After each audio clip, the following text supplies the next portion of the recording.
अब देखिए, एक बंदा दुआ कर रहा है, इजरायली जीत रहे हैं, हाथ ऊपर कर रहे हैं, लेकिन एक टाइम ऐसा आया, अब ये लोग ऐसे खड़े हो गए थे, एक्चुअली ऐसा था ताकि दुआ चलती रहे। पौलुस कहता है अपने पवित्र हाथों को उठा के उसके सामने दुआ करो। बैठ जाइए आप लोग। अब मैं आपको कुछ समझाना चाहता हूं। यहां देखिए, हाथ उठाकर वो दुआ कर रहा था, इजरायली जीत रहे थे, उसके हाथ नीचे हो रहे थे, इजरायली हार रहे थे। एक बात तो साफ है, प्रार्थना ताकत प्रोवाइड करती है।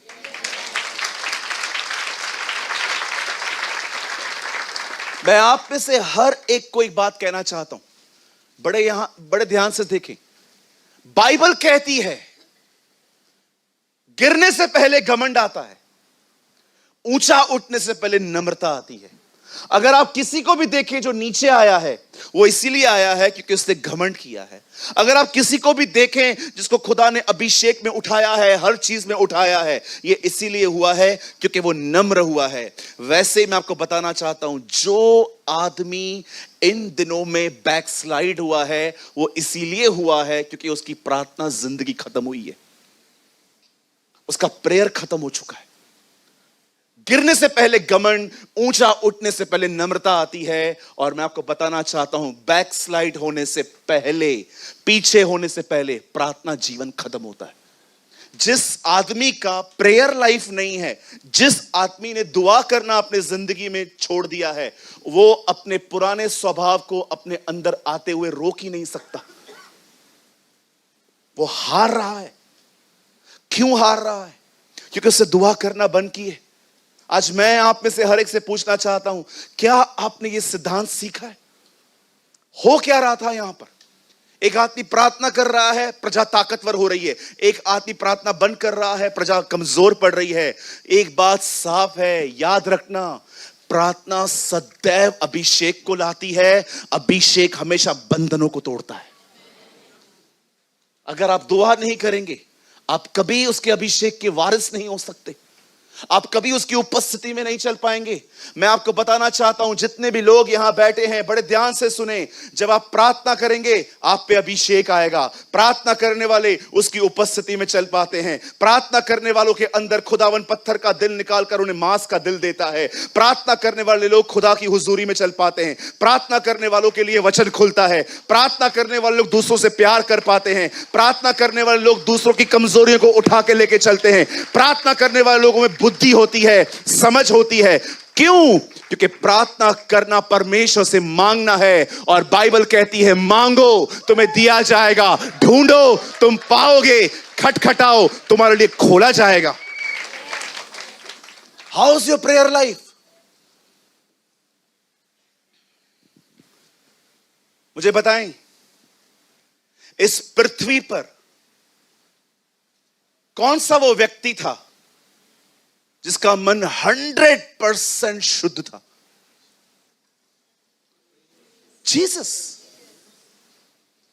एक शुद्ध मन रखने वाला व्यक्ति, जब उसे ऐसा लगा कि अब ये सेवकाई 12 में बांटनी है, और 12 हैं कौन, वो पूरी रात दुआ करता रहा।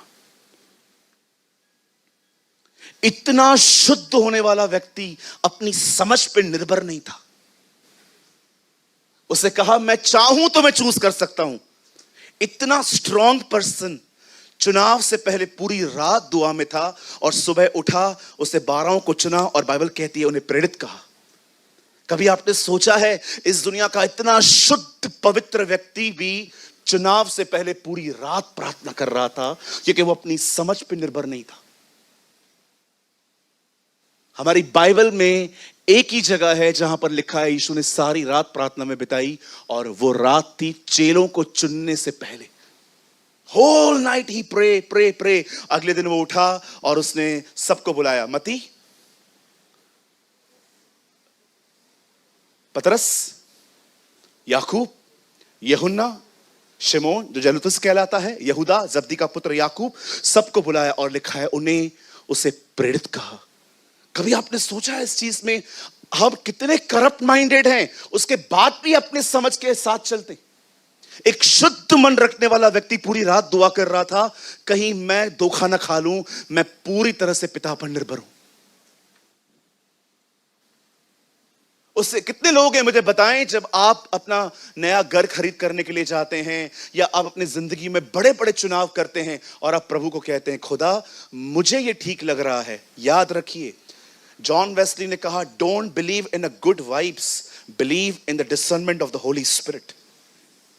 कभी कभी हम किसी से मिलते हैं और हमें अच्छे वाइब्स मिलते हैं और हमें लगता है, हां मैं इससे मिला, मुझे अच्छे वाइब्स आ रहे थे। जॉन वेस्ली कहते हैं, don't believe in a good vibes, believe in the discernment of the Holi spirit. तुम्हें किसी के अच्छे फील होने पर बिलीव नहीं करना है, तुम्हें पवित्र आत्मा की परख में विश्वास होना चाहिए। What a man of God, क्या परमेश्वर के दास थे वो। आप बिलीव करें या ना करें, अगर आज जॉन वेस्ली जिंदा होता ना, वो दुनिया के किसी भी कोने में रहता, मैं उसकी चर्च ज्वाइन करता। मुझे थोड़ी कोई सेवकाई का लालच है, मुझे तो परमेश्वर को सुनना है, समझना है। क्या स्टेटमेंट है ना, I don't believe in good vibes, I believe in the discerning of the Holi spirit. चुनाव से पहले उसने पूरी रात प्रार्थना की। आपने देखा उससे अपनी कमी घटियों में क्या किया।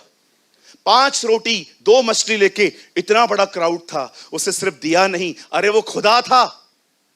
उसके बाद भी लिखा है, उसे रोटियां हाथ उठाई, शुक्रगुजारी